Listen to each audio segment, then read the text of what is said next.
اللہ تعالیٰ کے لیے سخی کا لفظ بول سکتے ہیں یا نہیں؟ یعنی بعض حضرات بول رہے ہوتے ہیں کہ اللہ تعالیٰ بڑا سخی ہے، تو شرعی نقطہ نظر سے یہ کہنا درست ہے یا نہیں؟ تو یاد رہے کہ اللہ تعالیٰ کے لیے سخی کا لفظ استعمال کرنا اس کی اجازت نہیں ہے، علماء کرام اس سے منع فرماتے ہیں۔ ہاں، جواد کا لفظ آپ اللہ تعالیٰ کے لیے استعمال کر سکتے ہیں۔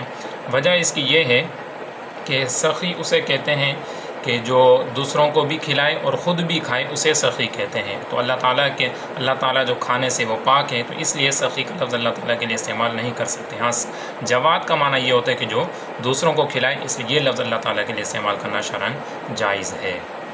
دوسرا سوال ہے کہ خالہ، پھپھی اور چاچو، ان کو زکوٰۃ دینا یہ شرعاً جائز ہے یا نہیں؟ تو ان تینوں یہ جب اگر زکوٰۃ کے مستحق ہوں تو ان کو زکوٰۃ دینا شرعاً جائز ہے، آپ بالکل زکوٰۃ دے سکتے ہیں۔ تیسرا سوال ہے کہ دودھ پیتے بچے کا جو پیشاب ہے وہ پاک ہے یا ناپاک؟